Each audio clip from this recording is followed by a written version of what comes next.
Tēnā koutou, welcome to the Weave Your Magical World podcast. I have a really special guest for you today. This is Mikaere Paki, and so I'm just going to give him a little mihi introduction. So, kei te mihi nanoi ki a koea, he tani wha he koroa, he manu te oriori, he kaiarahi o tēnei ao mihiro, he Mikaere Paki. Kia ora eho. Tēnā koe hoa. Thank you for having me. Oh, it's so cool to have you here. It's super cool. Makaere, I want you to tell us a little bit about kind of your story and how you got to where you are. I know that when I first met you was just before I was going to start my full immersion Te Reo Māori course, so my second year of Te Reo Māori. And I knew as soon as I met you, I was like, yep, I want to learn through you. I really felt your mana strongly, so like your presence, your energy, and your commitment and dedication to your mission, which I feel from you is to really share Te Ao Māori, the world of Māori, and Te Reo Māori, so the language of Māori to other people. And from doing that, from my experience, you dive into this whole new world and everything opens up for you. But I know that's not where you started. You started in the music industry, and I've had the privilege many times to hear you sing, and you taught me some songs that you composed yourself, and so that's a big part of your mahi, your work still. So yeah, would you mind just kind of telling us a little bit about your journey and how you got to where you are now, which is also slightly different than where you were a year or so ago? Sure. So, long story short, now I have a bit of a whakapapa that is quite rangy. So, I connect to many of the different iwi throughout Aotearoa, first and foremost, and a lot of what I've learned has been passed down to me through past generations. Now, to your point, my main kaupapa is about the normalization of Te Reo Māori. So I've been in education for the last 20 odd years. And it's taken a couple of stories of trauma to actually take everything to the next level, as far as that commitment that you're talking about that normalization. And it's more than just a language journey. I think you may have found, with our whānau here, we got quite a special whānau that we had with te pūtaketanga o te reo, as well as te ronakitanga o te reo, the roller coaster tanga o te reo, so to speak. So it's quite a journey that I have made my own and created my own way of sharing this journey with people so that we can be congruent with nature. So it's less about the language acquisition and more about creating a culture of health and wealth through the congruence of nature, of which informs how we behave and how we operate when we're trying to establish tikanga. And tikanga being, righteous acts or acts of congruence that move towards a common goal, and that common goal being health and wealth. Through this culture of success that we're talking about here. So I founded a business called Te Puna Whakaora, which is a specific approach to language acquisition, but also that culture of success that we talk about. So it's really important that people establish for themselves what that culture of success might look like, as far as the lifestyle that people want to live by, which I know you and your amazing work that you do is quite empowering around the space of healing. And it's quite an honor for me to be here. Cool, thank you. I connected to so much of your kōrero, of what you were saying during the classes, because I was lucky enough to have Mikaere as a teacher for 2 years in a row. Which was amazing, and there was just so much depth to what you were teaching us. Like I got like a sense of this, like a kind of intuition, I think, when I first met you, that and that it was going to be a deep dive into so much more than just the language. And, you know, I remember asking you, what is the difference between the full immersion and the I don't know, the regular one, whatever you call that one, and which is also amazing. And you just said there's a difference between dipping your toe into the water and diving into the water. And that was very accurate from the experience that we had. And so I want this kōrero that we're going to have to be focused on kind of the healing aspects of Te Ao Māori, the world of Māori, and when we adopt that as a culture. And I think this can, because people listen to this podcast not only in New Zealand, can relate to this for the original cultures of their land, no matter where they are. When we embrace the cultures that are the cultures of the land, then everybody wins. And so maybe you can just tell us a little bit about your kind of journey, maybe in relation to that, or just kind of where you've come from and where you're headed. From the healing aspect, so as I mentioned before, there's a couple of stories of trauma that I had gone through, and throughout that time, I was able to develop a worldview that could, over time, eventually be something that I can help other people to embrace. So a few years ago, now I injured my spine, which put me out of work, which put me out of being able to be active, really. And at that time, so to back up a little bit, I woke up one morning, tried to go to the wharepaku, tried to go to the toilet, and as I tried to rise, I collapsed. And what was found later on was I had 3 disc prolapses in my spine, which caused a little bit of damage on my main cord. So from my chest down, it was excruciating pain. So from there, I was able to build some resilience, I guess, because I found that I was grateful because I could feel that. I was in excruciating pain, and I thought in my mind, I need to be grateful for this, because if I couldn't feel that, then it's a bigger issue. So I went through that. That was a 7-year journey on its own to be able to restore and walk and be active again. And over that time, I was able to develop some principles. I was able to develop, with the help of my old people, some ways in how I could kind of package some ideas from our tikanga practices, our traditional practices, so that it could be easily explained to anyone. And that's what I brought into my classes. That's what I brought into my coaching sessions. So if I could draw on that kōrero a little bit, I developed a worldview called Te Puna Whakaora, which is about tapping into the source, tapping into the healing source of life. And we tend to call that our puna, or our pool. And so it comes from the old stories of tāne, it comes from the old stories of creation. So we talk about ko rangi nui ki runga, ko papa tuanuku ki raro, ko tuakana teina ki wainga nui. So it's all about, Sky Father above, Earth Mother below, and all life forms in between. We're all relations, we're all cousins, to put it, in a real chair way. But with those principles, with those ideas, I was able to develop, concepts that people can tap into. So we have Mauri, for example, which is our energy, our frequency, our source of life, the who we are.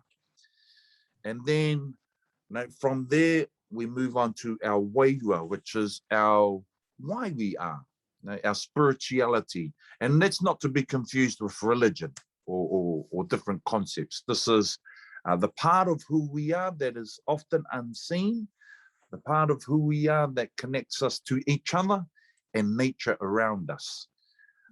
So that's our wairua. So we've got Maori, we've got wairua, and then we move into our hine ngaro space, which is the home of our puku, the home of our subconscious mind, the home of our standards, our musts, our principles, our values. And quite often we find that it's also the home of our esteem. And then we carry on through to understanding, okay, so that's how we are. This is what impacts our ethic. And moving on to our hiri kapo. Hiri kapo is our ability to be able to grab data or information from our environment. Yeah, so hiri kapo, hiri is energy, data or information, and kapo is to grab. So it's like our ability to take in our environment through our eyes, through our nose, through our tongue, what we hear and how we feel. And that has an impact on how we operate. So that's the when we are. That's our ability to be able to be completely present. And then, the easiest one to understand is the tinana, our body, which is the physical manifestation of all that I've just spoken about. So Maori, wairua, hine ngaro, hiri kapo, tinana, and being able to bring that together for us to be able to identify those different dimensions that make us up as humans. I find that it makes it easier for us to be able to tap into, through the Maori, who we are, why we are, how we are, when we're trying to become something, that what. So that became really helpful in my being able to heal. And as you are, and I was able to develop that. And when I went through that, the accident last year. So for those of you that are watching out there, had another little episode of trauma last year where I got run over by a van, and I was able to come out of that because this worldview and the help of our whānau, we're able to bring all of that together and create some certainty around how to make this healing work for us. So multiple bones broken, skull fractures, dealing with brain damage, both kidneys were damaged as well, but being able to heal through that really, really quickly. And really quickly. as well as, get into some decent shape as well, as a result of that as well. So nothing like a little bit of a trauma to kick you in the ass to bring you back to life. So that's basically what's happened. And so how did you use those principles to recover from the initial trauma and also from this trauma? So what was the, like, if someone's listening to this and they're thinking, I'm in the middle of some kind of trauma, like, how do they actually use those pillars, if you like, to help them? I think a really good start is focusing in on what you can be grateful for, because sometimes, when trauma happens, when things in our life happens, we can often focus in on the negatives. I can't do this, I can't do that. And sometimes it's about, okay, what can I do? And I remember talking about this, with our kataia EO structure with the two korus, and understanding wherever we spend our energy, wherever we spend our focus, this is what grows. So there's a word called mihi, there's a word called whakanui that we have in our language that talks about appreciation and being grateful. It's actually right in that word, being grateful, having gratitude. And there's a saying called that says, he aroha whakato, he aroha puta mai, which is passion sown is passion growing. And it talks about, okay, should you spend your energy in this place, then you start to appreciate the possibilities from that point of view and have that grow. So long story short, you know, all those negative points that might have been initially in our whakaaro, in our thoughts, start to disappear because of that appreciation from a different place. So that was really, really helpful for me to, you know, like when I was learning how to walk again, for example, you know, to be able to take one more step. Oh, I can move my toe. Oh, choice. Oh, I can move 2 toes. And sometimes it's really just appreciating those real small things. Like last year when I, you know, with the accident last year, now sometimes you got to have fun with it too.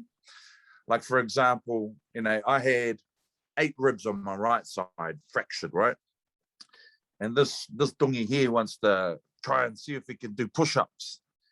Of course. You know, but it can be, oh no, you can see it as, oh, what a dummy. Or you could see it as, oh, I'm going to give this a go. And if I collapse, oh, well, then I collapse. And then I'll just have another go. But really, really focusing on each inch of the movement and breathing through it. So it's less about cans and can'ts now. We're going to another level around how can I connect myself to myself in order to be able to fully experience the life I do have in this moment.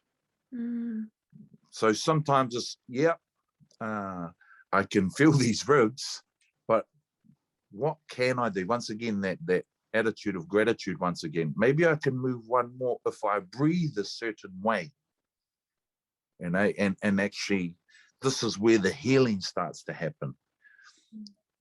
It's the breathing, it's that internal connection, and it's manifestation, really, which is something that I really enjoyed in this healing process, something that I had a lot of fun with. And as a result, was able to build some pretty good momentum into my comeback. Yeah, you absolutely were.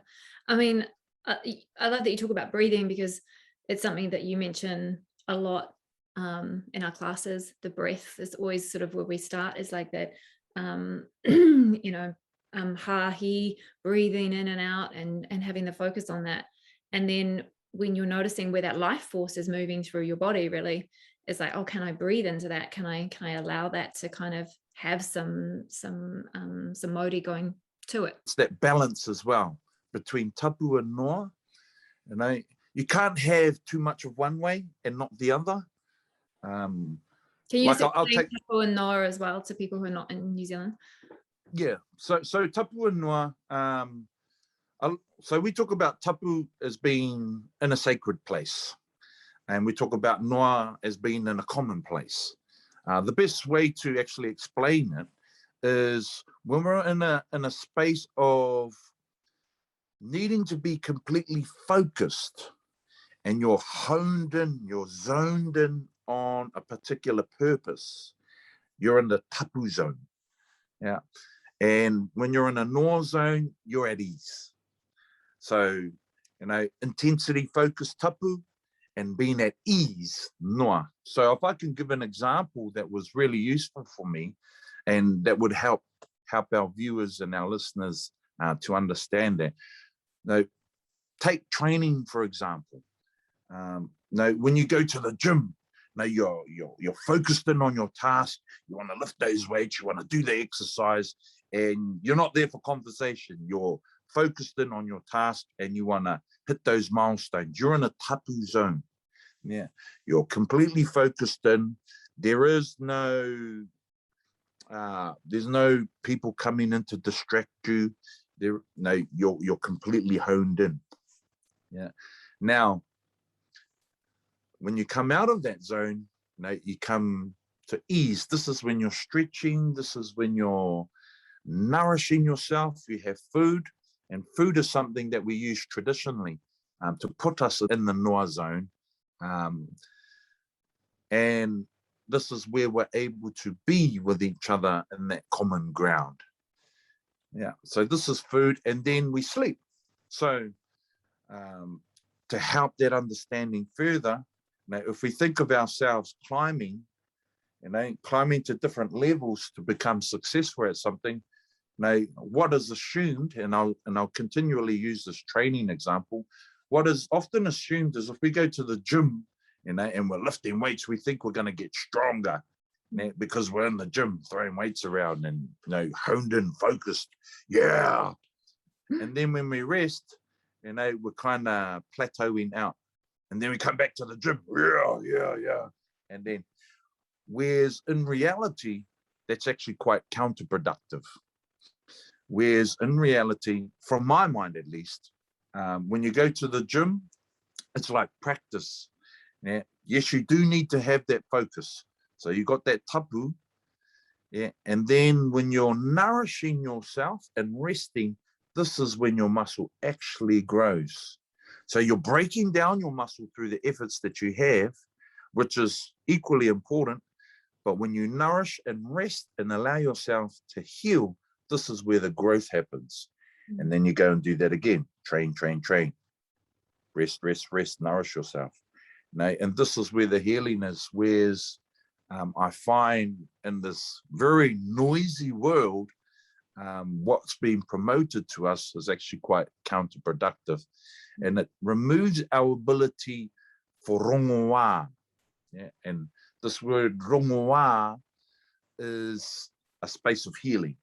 For us Maori, for tangata whenua here in Aotearoa, for our indigenous people here in Aotearoa, rongoā, though it can be translated as healing or medicine, rongoā actually comes from our ability to internally connect and understand ourselves so that we can replenish the energy that is missing.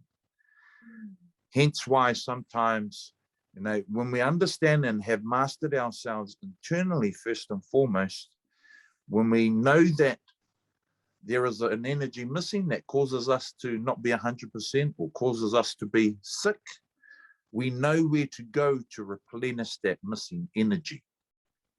So often we go to the forest, or often we'll go to the garden, and sometimes we might go to the sea to find that energy that is missing within us, because we can rongoā, we can sense what is missing.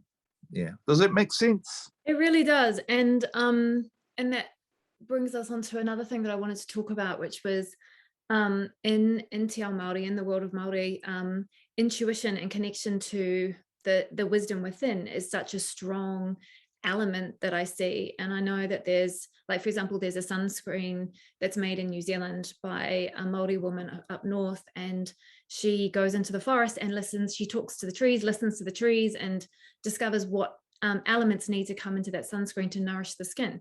And for me, that just makes so much sense. It's like, yeah, just talk to the plants, of course. But that's something that I think would be like, it's not embraced as part of our culture in New Zealand as a whole. And I think that's one of the things that would be so beneficial to every single person who chooses to have New Zealand as their home, to embrace these aspects and these elements of Te Reo Māori.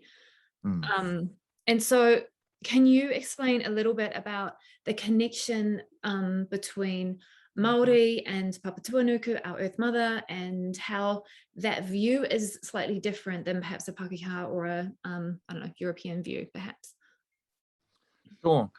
So now going back to that kōrero, going back to that phrase that I shared earlier about ko rangi nui ki runga, ko Papatuanuku ki raro, ko tuakana teina ki wainga nui. No, Sky Father above, Earth Mother below, and all of us in between. We're all cousins, we're all related, we're all siblings in the big wide world. Well, there's another saying that goes, kotahi te atua, there's one God. Ko rangi nui, rāua ko Papatuanuku. So it actually talks about rangi nui and Papatuanuku being one God, being the source of life. So when we can remove ego from our perspectives, notions of what is up, down, more, less, black, white, rich, poor, good, bad, when we can remove all of those excuses that actually keep us apart, we can actually start to see, okay, there's different ways in how we can look at that phrase. So is the creator, so to speak, is the God, so to speak, the parent of Ranginui and Papatuanuku, or is the atua the child of Ranginui and Papatuanuku? Therefore, is yourself as an individual. So if I see myself as an ascendant from these atua, because my atua is my mum and dad, and I am the fruit that have come from that, I can start to see that actually everything within me is out here as well. And this is when we start to go into some of our old kōrero, which talks about, in the creation of hine ahuone, each of the atua, now atua, these aren't godly beings, these are different contributions to the world around us that correspond with each other to make up the world that we perceive. So when I'm talking about, within myself as an ascendant from hine ahuone, many generations later, I start to understand that when I cry or when I sweat, I taste the sea. When I am needing to heal the cracks in my skin, I need to find the source, which is mum, Papatuanuku. When I'm needing to grow stronger, I need to find the nourishing properties of Haumie Tike Tike. So when I name these different atua, these are all entities of nature that are already in me. So I am but a small contribution to this world around me, but I'm also the perfect articulation of the world around me as well. So that internal connection is super important. But it is quite hard to understand that when there's phrases out in the big wide world that are continuously shared with us, like, no one's perfect. Right. We hear this phrase, no one's perfect. Whereas we kind of flip that upside down and we say things like, everyone is perfect, flaws and all. I love that. Now, the mistake that we make is those flaws, do not confuse those flaws for weakness, because it is those flaws that make us unique, and what makes us unique is what makes us valuable. Yes, so that's that internal connection that is super important, because if we can master ourselves internally, what we manifest becomes so simple. Because it is us, and we're just connecting with another part of us. And so then looking at that from what we see around us, it's like, like kapiti, that's me, and the water, that's me. And so how I treat that should be different if I'm actually thinking that, oh, that's me, and that's my granddad, and that's my mom, and those are my cousins, and as well as me. That changes how we're going to treat our earth. And this has been obviously a big thing for quite a while now, that we're not treating our earth with the respect that she deserves, or our sky with the respect that he deserves, right? Absolutely. So imagine what the world would be like if, we stop treating the who's of the world as what's. So to your point, we talk about the mountains as things. We talk about the rivers and the sea as things, like resources, to be dominated, to be colonized, to be used. Whereas if we could all start to see our mountains as our ancestors, or our koro, like a grandfather. Now, if we could see the rivers like a kuia, like a grandmother, these are also parts of nature that share with us how we're meant to behave. Now you've got the feminine energy and you've got the masculine energy that is also in nature that inform us of how we're meant to express ourselves as natural innate beings of nature. But because we're focused on the what's of the worlds, we tend to forget who we are. I'm just remembering when we came to your marae, so the home, your meeting home of your whānau, of your family, and Tini Waitara, which was amazing, and we came there for a noho marae. And at the end, your dad spoke about the pi waka waka, the fantail bird.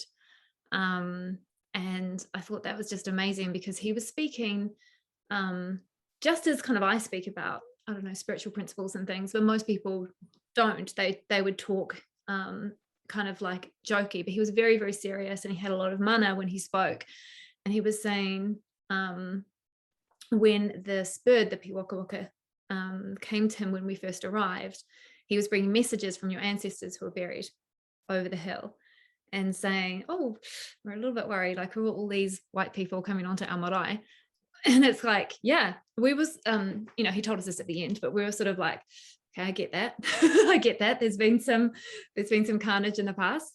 And then he was saying, when the pi waka waka came back at the end, that the ancestors were happy and satisfied that we were there for good reasons, and that we were speaking, learning to speak the language with respect and honoring of where it came from. And I just loved that your dad just expressed this kōrero with this bird in such a beautiful, respectful way, just like, yeah, that's just what we do.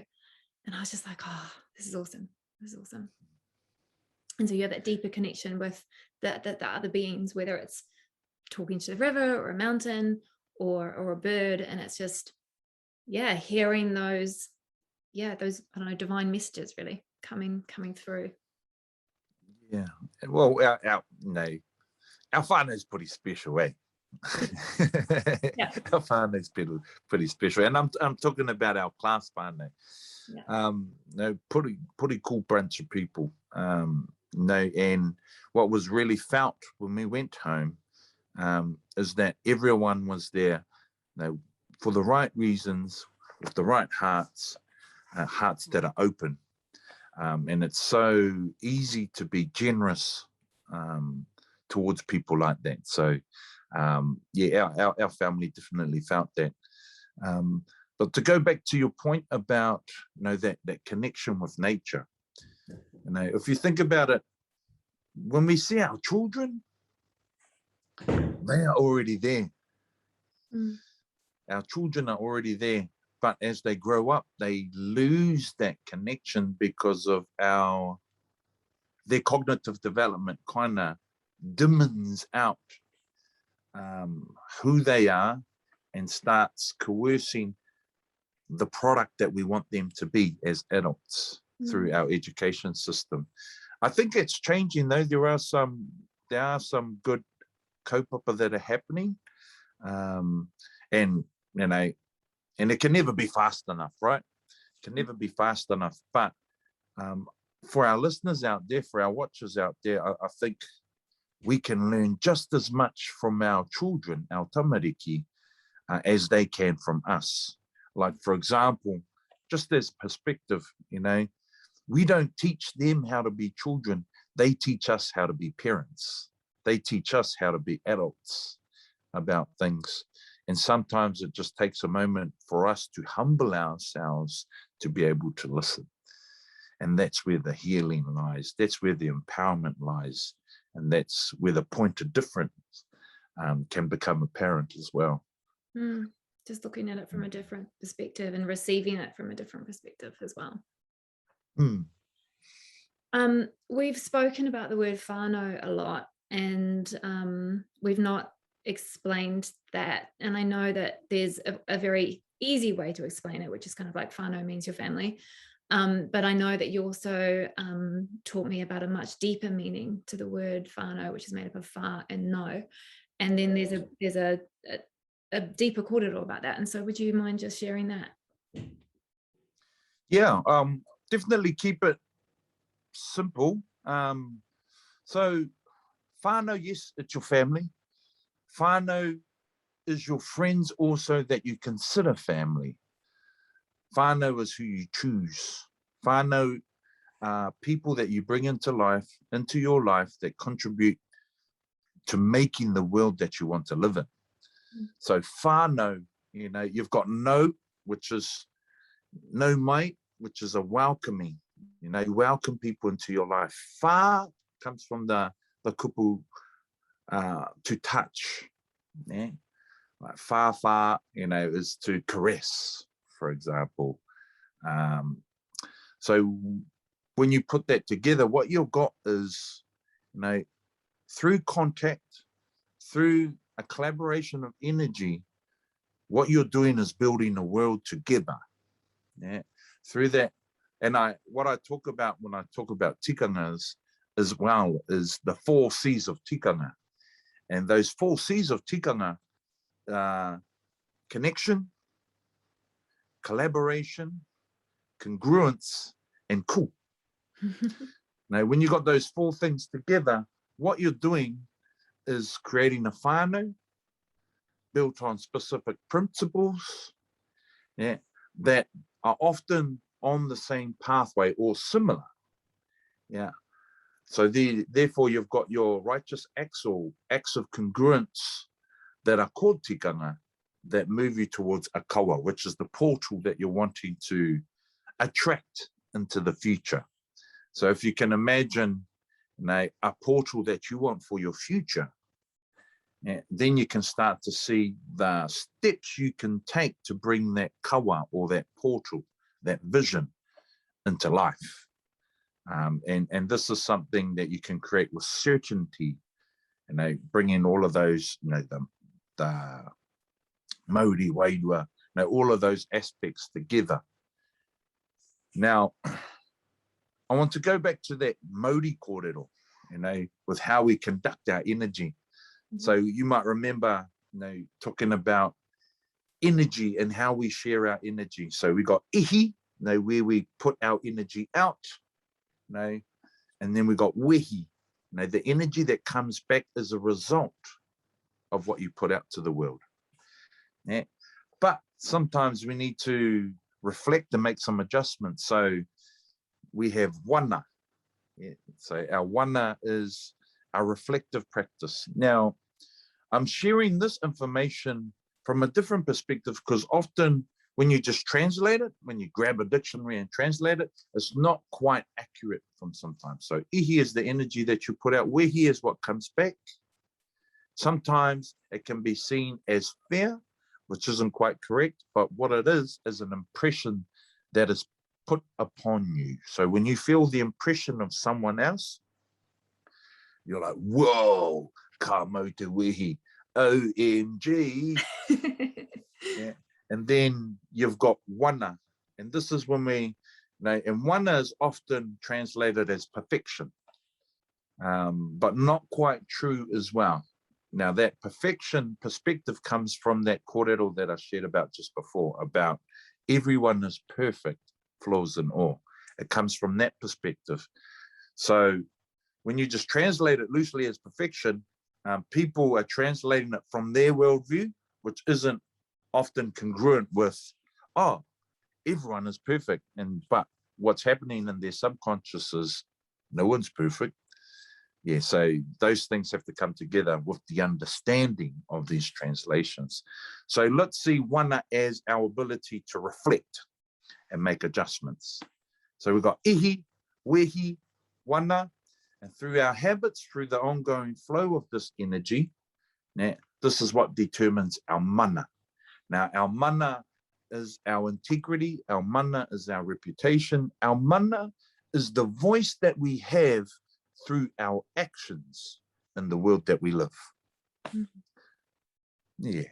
Awesome. No, I love it. And I love that because I've heard that kōrero so many times from you in Te Reo Māori, and it's always like you pick up different bits each time and then hearing it in English as well is quite cool. Is it coming out? Is my English fresh? I'm trying my best.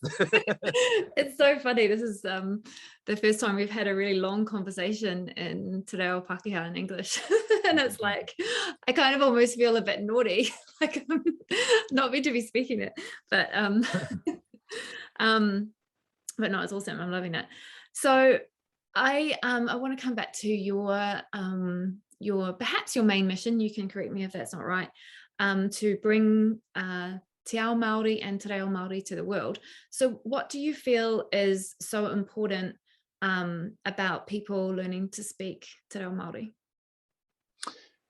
So Te Reo Māori is the Māori language. It's the language of the Indigenous people of New Zealand. So to your point, now if people are wanting to make Aotearoa New Zealand their home, it just makes sense to learn it. But not only learn it for the language sake, no, the language Te Reo Māori is the window into the worldview of Māoridom. Yeah, and even that word Māori, that concept Māori is something that is changing, but originally it was just a label put on the Indigenous people to put them all under one umbrella. Whereas prior to that, we had different iwi, many iwi. But should people want to learn Te Reo Māori, yeah, as I said, it's a window into the worldview that empowers us to be congruent with nature.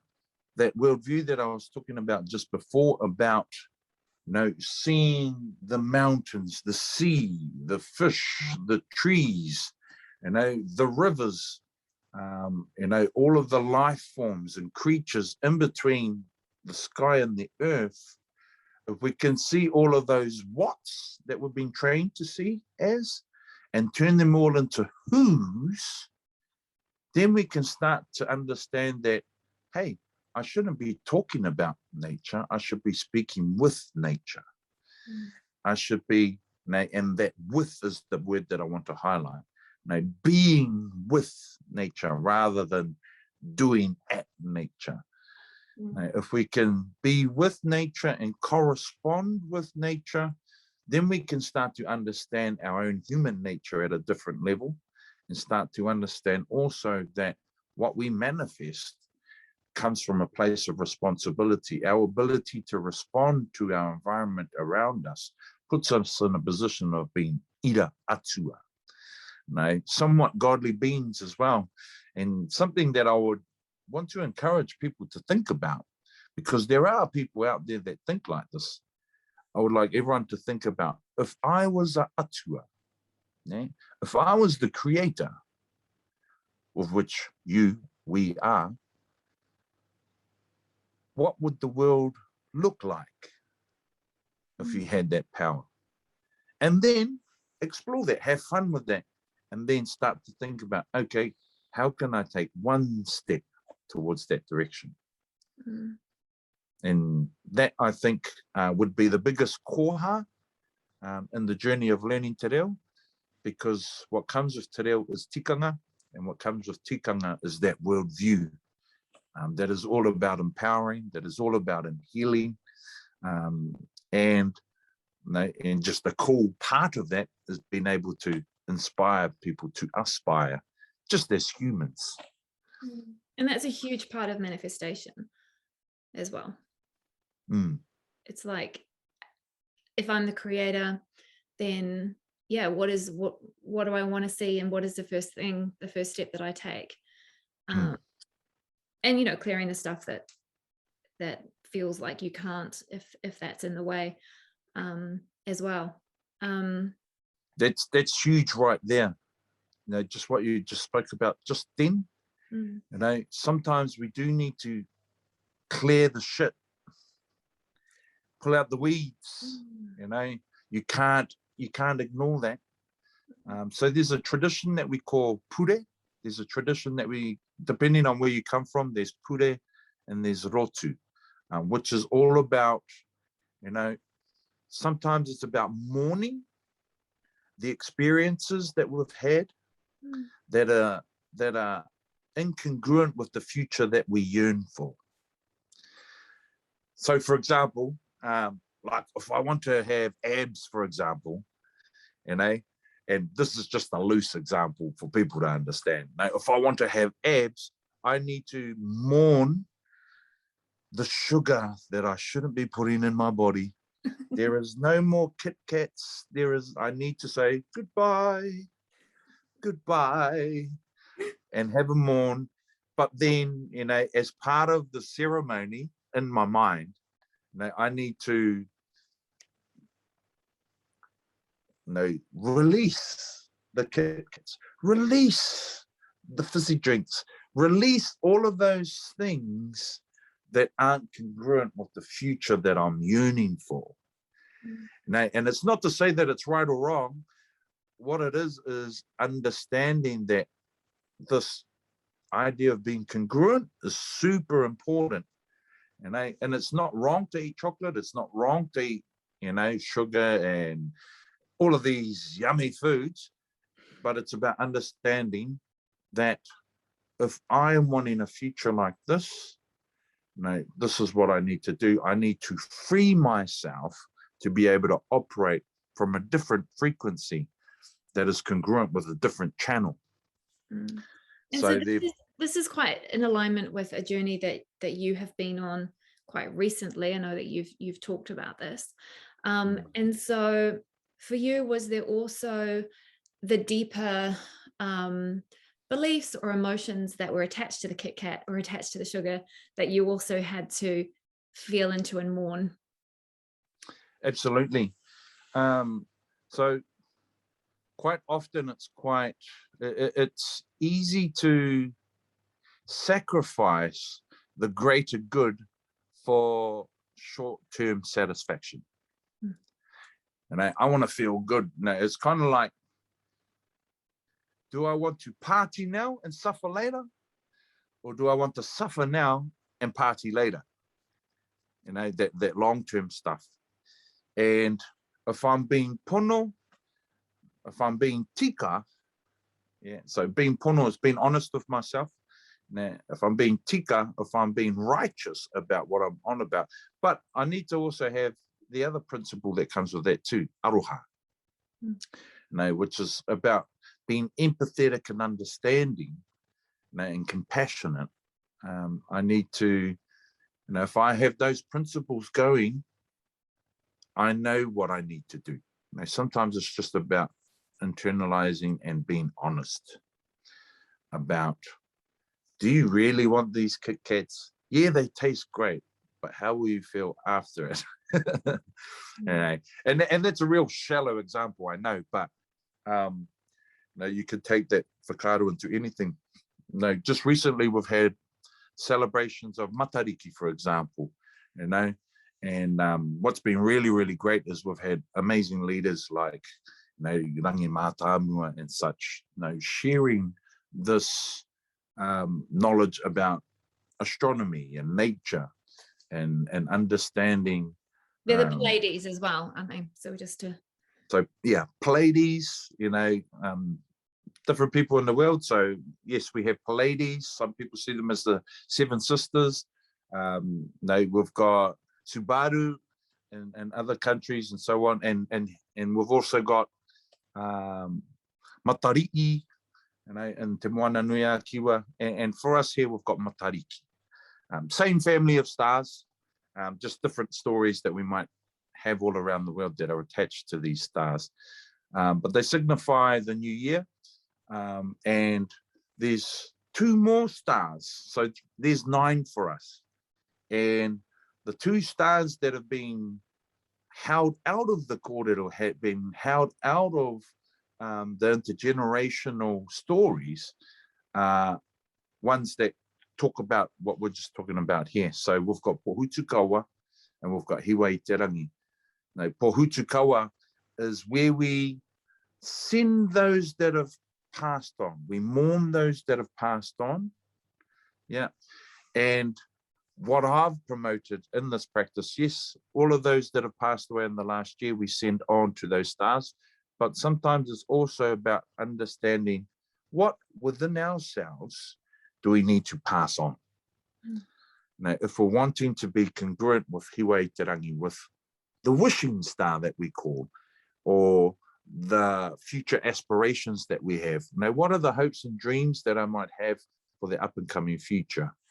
And I need to clearly, with certainty, understand what that looks like. So once again, to your point, it's about, cleaning out our wardrobe, cleaning out certain energies so that I can start afresh and start to grow towards that healthier, inspirational lifestyle that I'm looking to seek moving forward.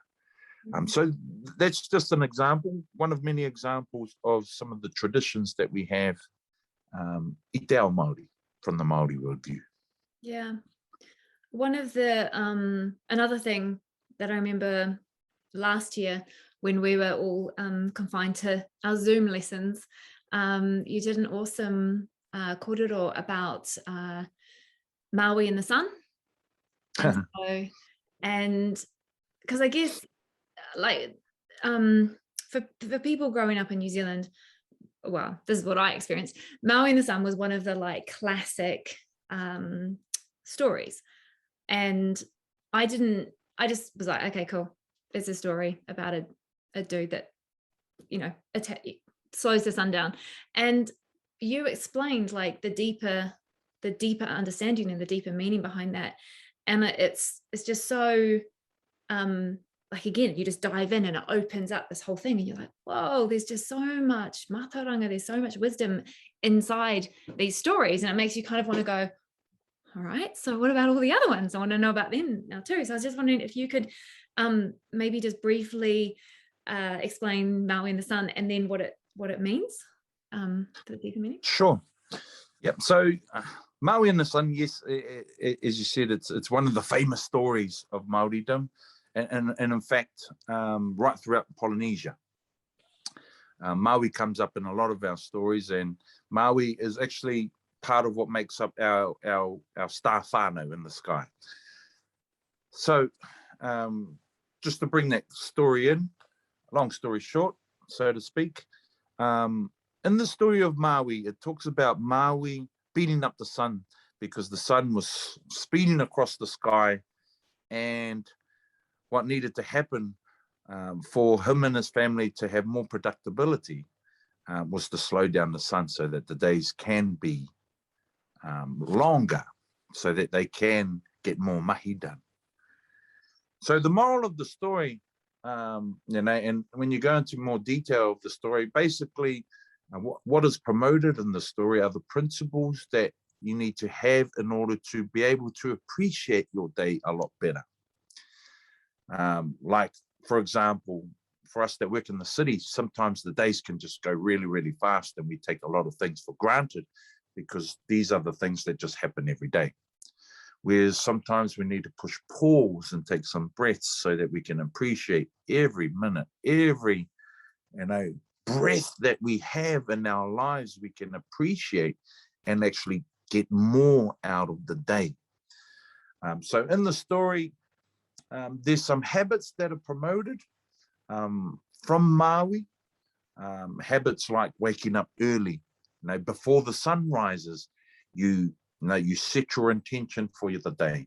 So there's karakia that happens. Yeah, there's preparation that you have after your karakia. So that means bringing all the resources together. In the story, it talks about harakeke. In Hawaii, they talk about other fibers that they bring together. But what it talks about is bringing together those resources that you need for you to master your day before your day starts. And then there's exercises, there's mental exercises, there's physical exercises that are happening in the story as well. And then there's the relationships that Maui has with the siblings in order to be able to work together, to master the day. So when we're talking about Maui attacking the sun, Now, what the encouragement is us as individuals, as we understand the story, we start to ask ourselves, how do I need to be? Who do I need to be in order to master my day, in order to smash my day? So that means waking up early. That means, having clear intention, having certainty of what that looks like, understanding who do I need to work with? Who do I need to collaborate with in order to create the best opportunity for the best result? And then making those things happen, and literally beating up your day, attacking your day, smashing your day. And the actual sun himself is the metaphor for that story. But there's character building parts of the story that talks about needing resilience, needing perseverance, needing to have faith in your co-workers, having longevity, with, sometimes, for example, in this moment, it might be really, really hard, but if I'm only thinking about right now, it could be quite easy to give up. But if we're looking to be great tupuna for our moko puna, once again, coming back to that puna idea, if I'm looking to be a great tupuna ancestor for my moko puna, for my grandchildren or my future, there's my purpose to move forward with a lot more passion, with a lot more purpose. So ultimately, Maui wins. Ultimately, those of you that will understand the story a little bit more, you will win as well.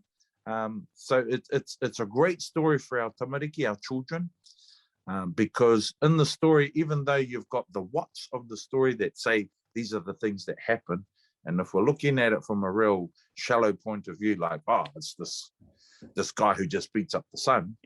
Yeah, when we dig underneath that and start to pull out the values of the story, and this is something that you can do with most Indigenous stories, you pull out the principles and you pull out the habits that you can establish within yourself and how you operate your mauri, how you invest your energy, through your ihi, your wehi, your wana, therefore develop your mana. Thank you for relaying that. It's awesome. Every time you sort of you retell a story, I'm always pick up more of it. That's really thank you, Mo. I didn't get that. Could you try again? That was Siri interrupting. Sorry, you can listen to it again later, Siri. It's fine. That's so cool. Thank you so much for the kōrero and for all, like, sharing all your not all but some little pieces of your wisdom and your wairoa and your energy.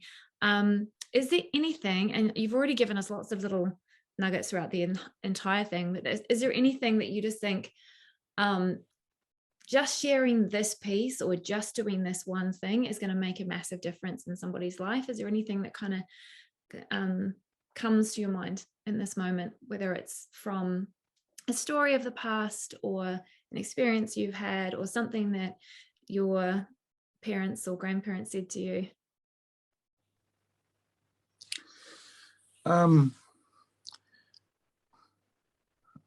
I'll come back to that other kōrero that I shared before, because it really resonates with me right now in this moment. Kotahi te atua, ko rangi nui rāua ko papa tuanuku. Just in that small kōrero there, just in that small phrase there, it really throws away ego and allows a whole new world to open up for us.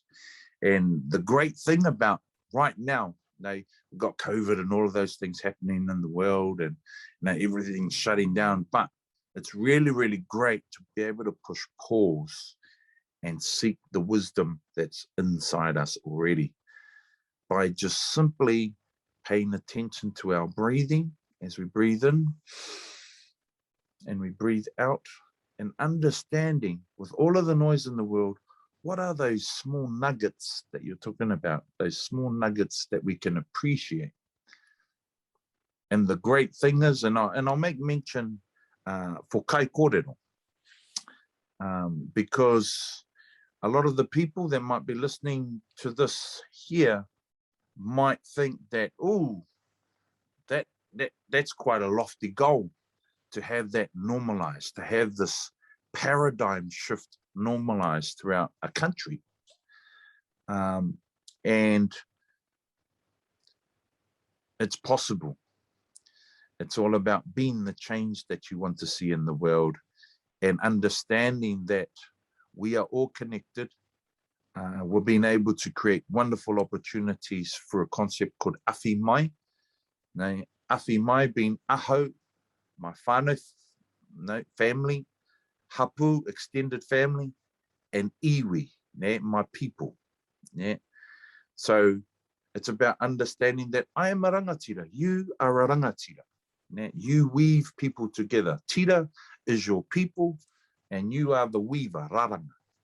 So you are a rangatira of yourself, aho, whānau, hapu, iwi, of which spells out awhi. It's all about embracing ourselves holistically first and foremost, and then being able to start to see the mai part of it, motu, which is your country, your landscape, and eventually we can be the leaders for the rest of the world to follow, te ao. But we must always have the humility to understand that it starts with our ihi. How we spend our energy is how that energy is able to ripple out to the rest of the world. So we have to be the change that we want to see in the world through the concept of he aroha whakatō, he aroha puta mai, kia puta ki te whai au ki te ao marama haumie, hui e, tai ki e. So that's my little roundup kōrero, I guess, e hoa. Yeah, perfect. And yeah, you're absolutely that. I mean, every single time I've had a connection with you, then you display those that tikanga, that is your wairoa, that is your mana. So yeah, it's just awesome. It's awesome having to talk to you about it. It's really cool, and being able to share that with other people who are going to watch this. So yeah, is there a karakia that you would like to end with to close?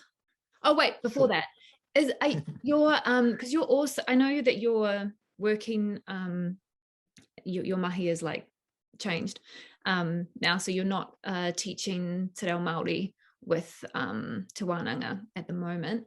Are you still doing your one-on-one coaching with people? Like if somebody wants to get in touch with you, can they do that? Or is it more like come along to kai kōrero and things like that? Like what are ways people can connect with you if they do want to? Sure. So, yep, kai kōrero is one source. So kai kōrero is all about the normalization of te reo through many different events. So it's about taking te reo out of the classroom and into the community. We have breakfasts, we have nature walks, we do camps, we have noho marae. We do everything. It's about building that lifestyle. So that's the kai kōrero space. You can find me on my business page, Te Puna Whakaora, which is on Facebook as well.